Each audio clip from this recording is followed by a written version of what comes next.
Good morning, everyone. Welcome. My name is Valerie Hawes. I am the Organizational Learning and Development Lead here at Goodwill Columbus, and I want to welcome you back to our page here.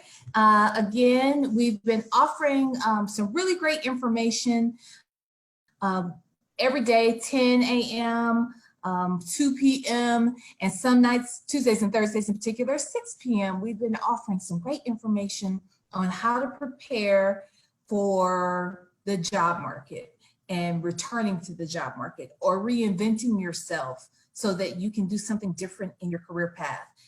And so yesterday, I believe it was, we discussed networking. I came on here and I talked a little bit about networking. If not yesterday, I think maybe it was Wednesday.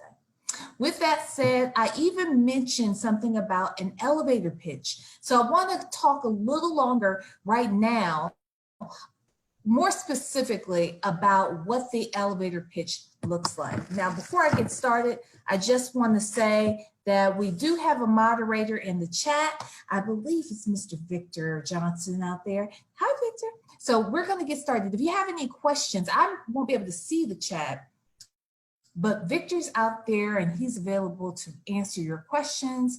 Any that you have, just go ahead and type it in the chat, or you can actually message us also at wfd@gwcols.com. And also you can just send us a quick message right there by pressing the messenger button on our page. All right, so let's get started. Let me share my screen here first. I need to pull up the presentation so that we can get started and talk specifically about the elevator pitch. And there we go, we're all set there. Okay, so again, we talked about networking and why networking is so important in order to get a job.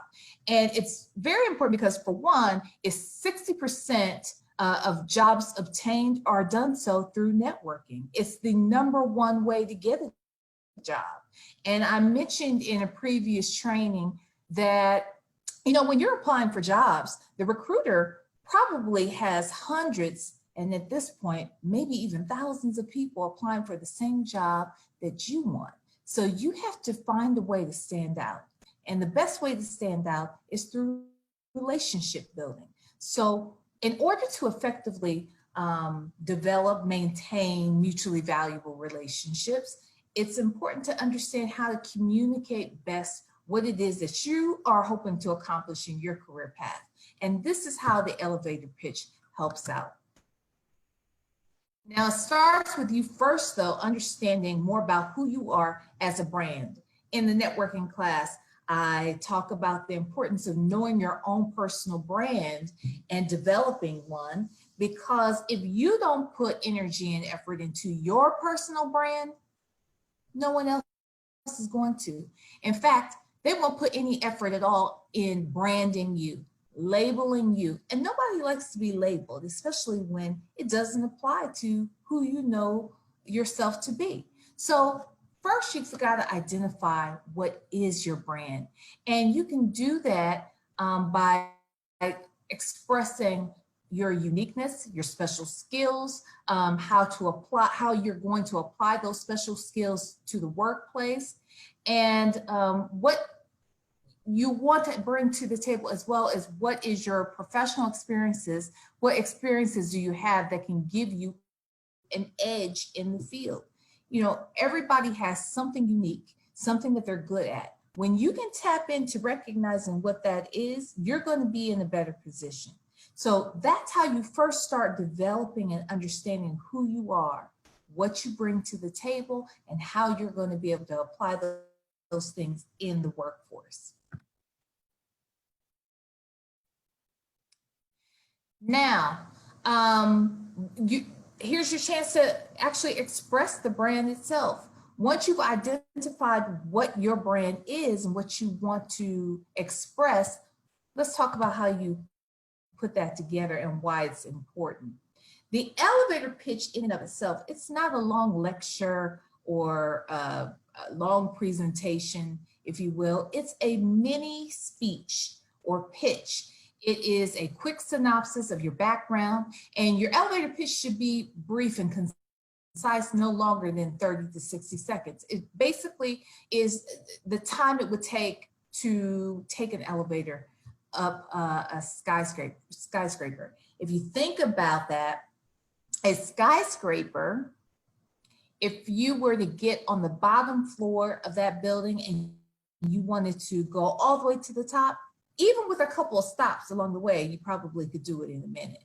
So we want you to be able to share your brand, your personal brand, at a moment's notice and quickly and concisely. All right. You want to use these types of elevator pitches also at job fairs, at different networking events, but most specifically too, when you're making those cold calls that we talked about in the networking class, this elevator pitch is going to be key. And, you know, also the first question in the interview process is always, tell me about yourself. And that tends to stump people. But that's the easiest question to answer. And it's even easier if you've already developed an elevator pitch. Because once you've done that, your elevator pitch is the answer to that first question. Tell me about yourself. For instance, my name is Valerie Hawes. I'm the Organizational Learning and Development Lead here at Goodwill Columbus. I have almost 20 years of experience in training and development, and I've worked in several different fields, from education to consulting to nonprofit to the hospitality industry.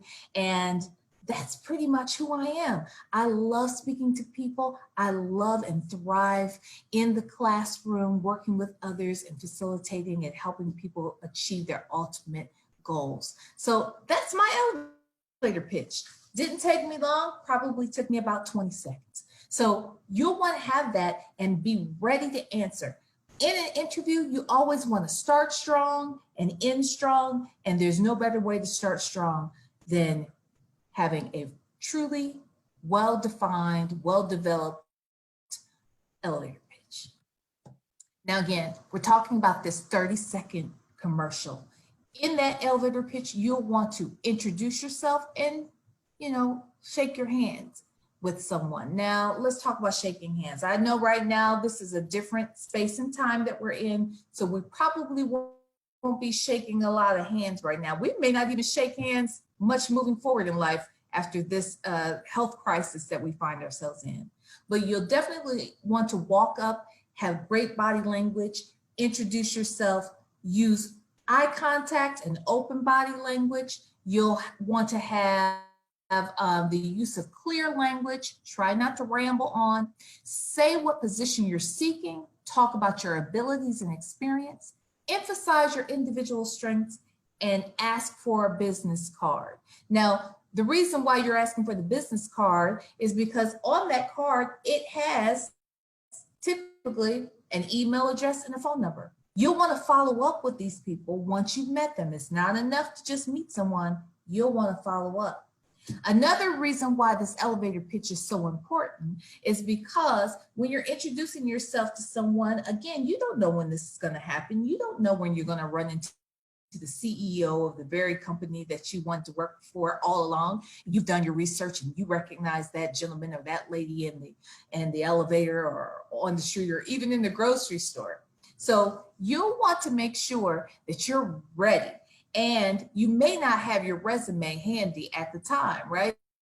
So you can have a business card. I always ask in my classes, how many of you in here have business cards? And quite often, a lot of people say they don't have business cards.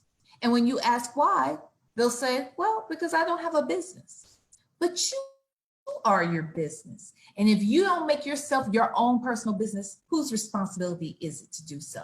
So you can always have a business card. And on the business card, it only has to have 4 lines on it. Because have your name, what industry or title you represent that you're pursuing, your email address, and your phone number. You can have a business card. Everyone can. And you can get up to, I think, 200 for $20 at Vistaprint. I mean, there are a lot of other places too that are selling them for very, very cheap. So there's no excuse why you can't have a business card.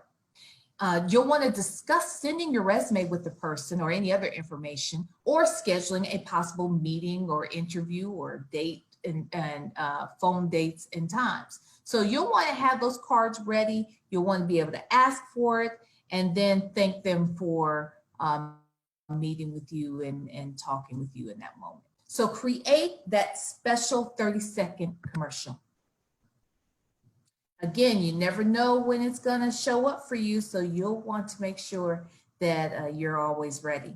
And here's another thing. There's a video here, and I want to play it, but I'm not so sure it's going to play. So I almost don't want to chance it because I don't want to waste anyone's time.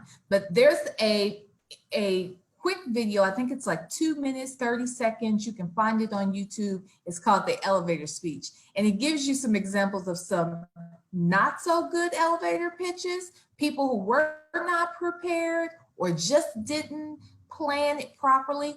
And then you have a successful elevator speech as well. Go out there and watch it. It's funny, it's informative, and it's just, it's a great way to learn how to do something that we all should know how to do. Now, before or as you're developing this elevator pitch, you may want to script it out first. I always suggest that people write it out in complete sentences, read it aloud 2 or 3 times, memorize it, practice with others. Again, keep it to 30 to 60 seconds. If he or she is not the right person, you'll want to ask if they could please tell you who is the right person. And either way, hold on to their information because he or she is now a new networking contact for you. You may want to plan out a speech that sounds a little something like this. Hello, my name is Valerie Hawes, and I'm looking for a position as a training and development manager. I have 20 years of experience in training and development and proven skills in facilitation. I'm passionate about developing others and believe that I would be a true asset to your company. And may I have your contact information so that I can send my resume? Here's my card. I look forward to hearing from you. Thank you very much for your time. It was a pleasure meeting you today. Very simple. This is a great that you can take. I would suggest that you freeze this particular or pause this particular video that we're watching right now. Jot this down and make this your guide as you are preparing to create your own elevator pitch moving forward. Again, you never want any opportunity to just pass you by. Make sure that you know your brand. You've written out your elevator pitch, you have your business cards ready, and that you have practiced, because practice does make perfect. And sometimes we take things for granted. We think that we can just handle things right off the cuff, but the truth is you have to be prepared. And the best way to be prepared, again, giving that best first impression, because you only get one chance to do so, is to rehearse. Be ready. All right. Well, that's it. That's all I have for you today. I just wanted to share those really great quick tips. I think that you will find them to be quite useful and helpful as you maneuver your way through this interview process and into your next best job. All right. Again, my name is Valerie Hawes. Thank you so much for joining us. Please make sure that you fill out our feedback form. The link is in the comment section of this particular video. We need your feedback because we want to make these presentations even better. All right. So again, I thank you for your time. Happy Friday, and stay safe and stay healthy.